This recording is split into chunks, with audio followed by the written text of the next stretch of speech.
Hello everybody and welcome back to Killer Content and my front porch. So today our killer of the week is going to be Ed Gein. So excited for this one.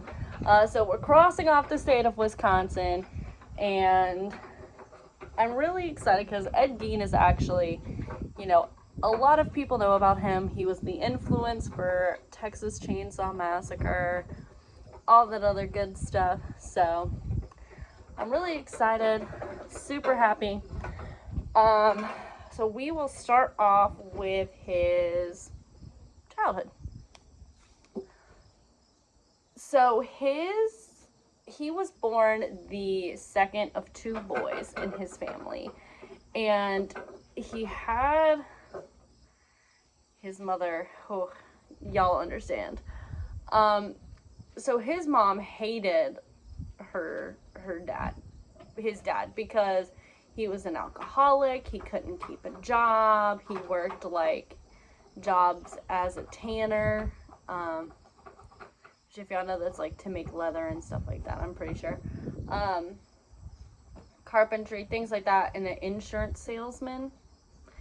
Well, eventually he bought a grocery store and he owned that for a few years, and then he eventually sold it and he moved him and his family out to a 155 acre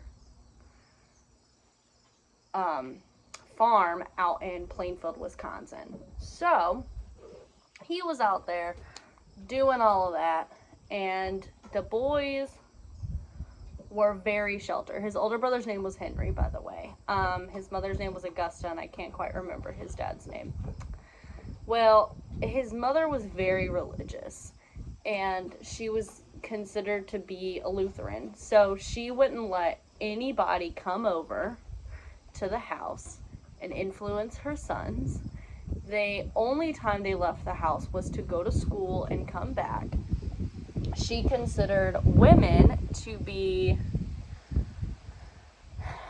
very promiscuous, like every woman except her, to be promiscuous and this and that. Basically, it's kind of like if you've ever seen Waterboy, where she's like, girls are the devil. Yeah, anyways. So, y'all know. If you've seen it, you know. So they basically just worked from home. She made time for them to read verses out of the Bible every single day. And so the boys developed like weird mannerisms and stuff while they were in school. They were shy, awkward, everything else.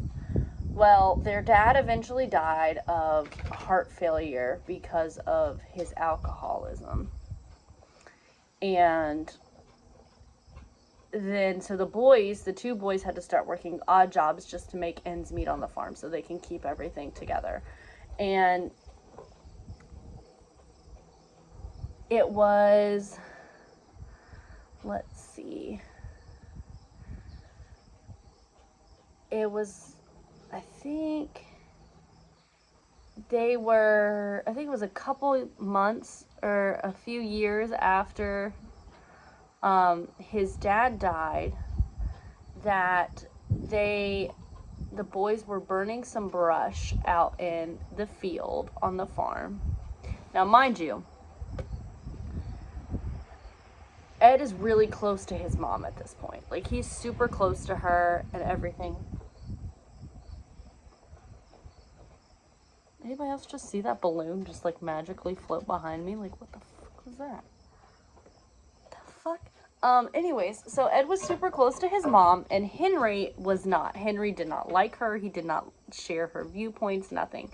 So he kind of stayed to himself, and he would get in arguments with Ed all the time about it.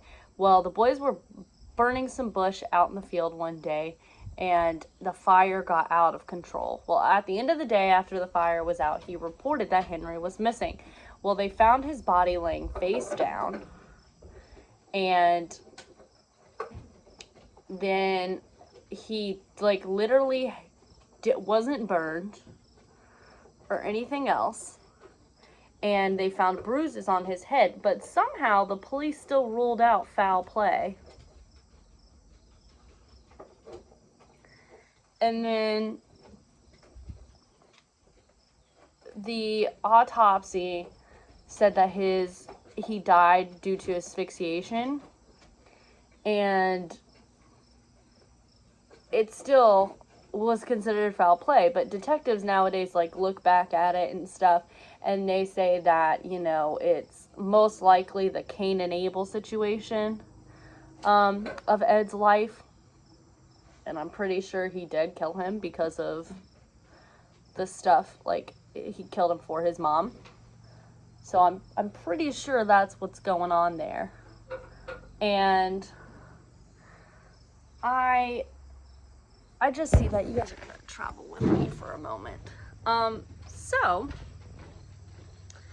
that is what happened with that situation. And so a few months later, his mom had a stroke. And so Ed started taking care of his mother, and he became even closer to her. Not that he needed it.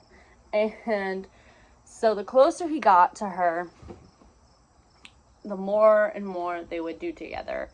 And he had, let's see, they went over to their neighbor, the Smith's house, and they went over there, and the dog had done something, and the Smith's dog had done something, so Mr. Smith was beating the dog. Well, a woman came out of the house and told him to stop beating the dog, but he didn't, and he beat the dog to death. Well, he later recalled that his mom seemed upset, but not at the fact of like the brutality towards the dog.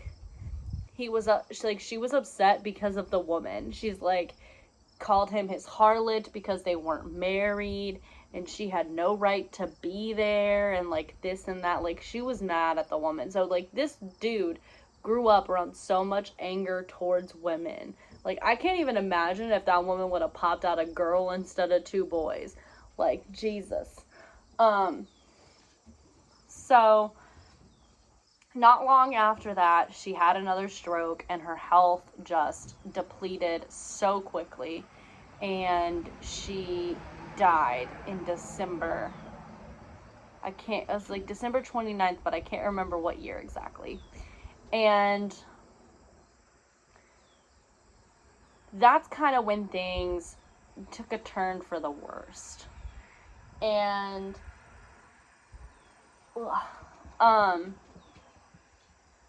so he was in, let's see, he boarded, like, any room his mom spent time in, he, like, completely just cut off. Like, he just cut it all off and was like, no, like, I'm not touching this. And those rooms remained pristine. Like, there was the upstairs and downstairs parlor that he blocked off and everything, and then I think there was one or two other rooms, and those rooms just stayed absolutely pristine. And then the house started looking like a hoarder's house. Like, it was just horrible. And he would work like odd jobs to keep up with the farm and things like that. And then in 1951, the government started sending him, I think, like stipends or something like that, for the farm, or subsidies, something like that. I can't remember the exact word. But so then the government started sending him money and everything, which helped out, of course, with the farm. Well, one day, this is when all of this starts, like, coming together. There was a lady who had gone missing from a store. I think her last name was Borden or something, or Warden. Borden or Warden. I'm pretty sure it was Warden. So she had owned this local store and everything, and her son was a sheriff's deputy. Or the sheriff, one of the two. I think it was the sheriff. Yeah, her son was a sheriff. And so he had reported that the night before he saw Ed Gein in her store, and he stated that he would be back to buy antifreeze in the morning. And the antifreeze, a receipt for antifreeze, was the last receipt that she had written. Well, it was like 5 o'clock the day the store was closed all day, and it was about 5 o'clock or so, and her son had gone into the store looking for her, because the store was closed all day, and it's not like her. Some people thought it because it was deer hunting season and everything, but she had,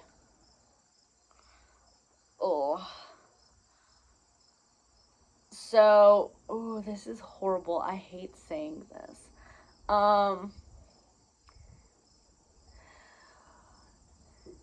There was blood stains and everything by the register. And like I said, they found that receipt, so then they knew to go to Ed Gein's house. And when they went to his house, they found her with a .22 caliber gunshot through her head, and she was hung upside down by ropes at her ankles and had a bar between her wrists, and she was cut open like a deer. That is how they explain it. And they found so much stuff in his house too. So if for you people that don't know the anatomy of a woman, there is a vulva, which is that little like outer part, little flowery part of the vagina, and there was 9 vulvae, I think is the plural form of it, 9 vulvae found, and then there was 2 vulvae that were found to be a 15-year-old girl. There were bowls made from skulls. There was, I think, 9 different female skulls in his house, and the tops cut off of some of them. And then he had skulls on his bedpost. He had a belt made of nipples. He had female mask. The heart of the lady that he was strung upside down, the warden lady, I'm pretty sure it was her. Her heart was found in a plastic bag in front of his stove. There was a whole head in a bag as well.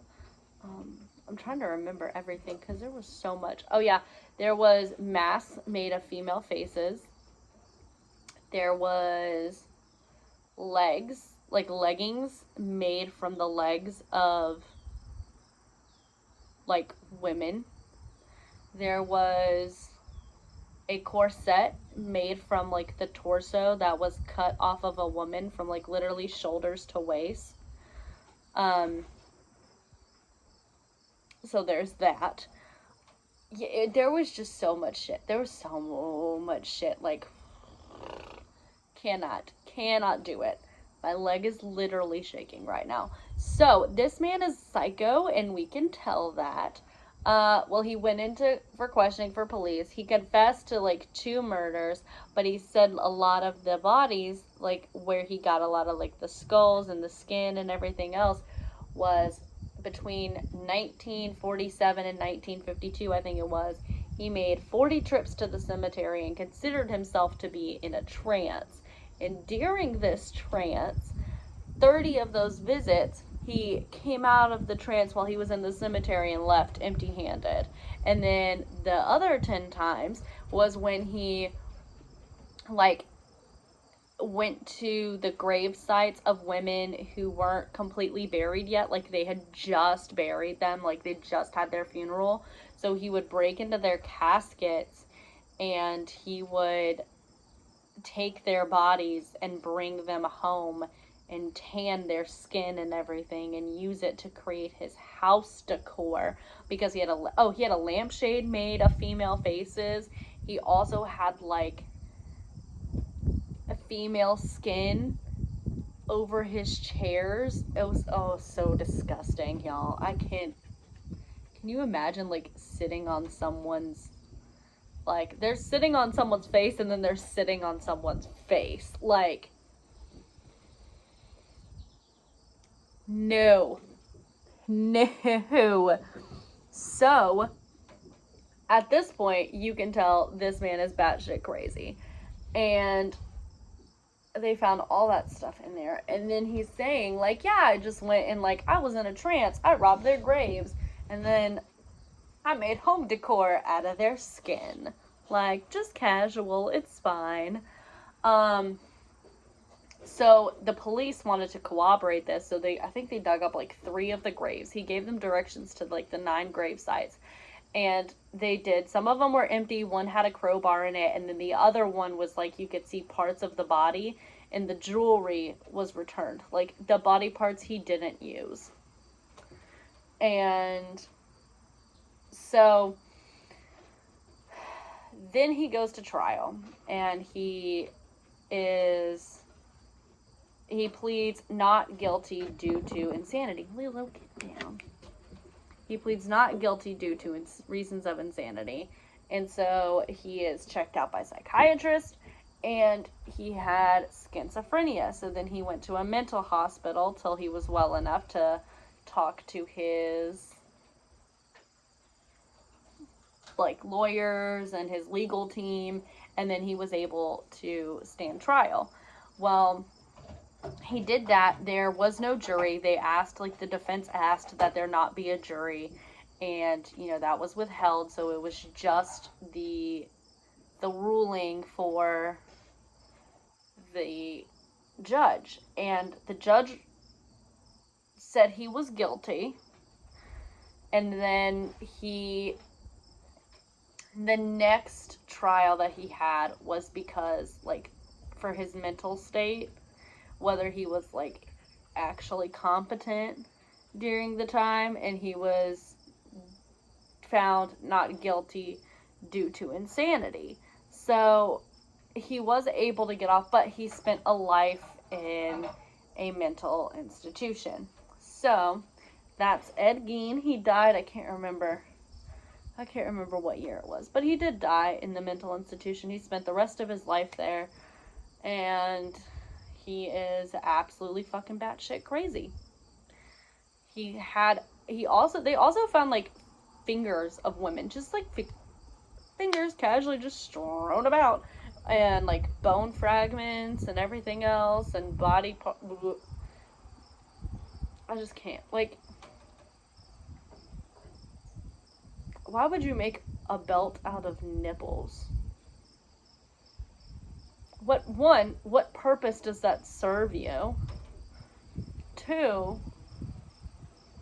are you gonna wear that, like, when you go to the store? And someone will be like, oh, I like your belt, that looks really cool. And you'll be like, thanks, I made it from human nipples. Like, excuse me, what?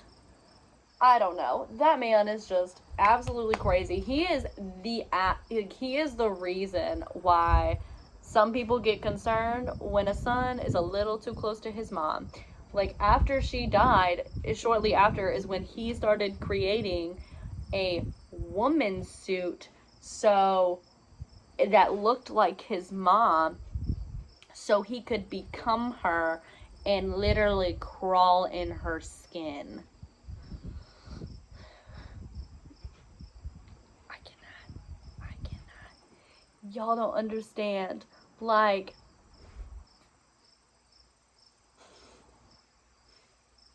the fuck. And he totally killed his brother. I mean, like, let's look at the facts here.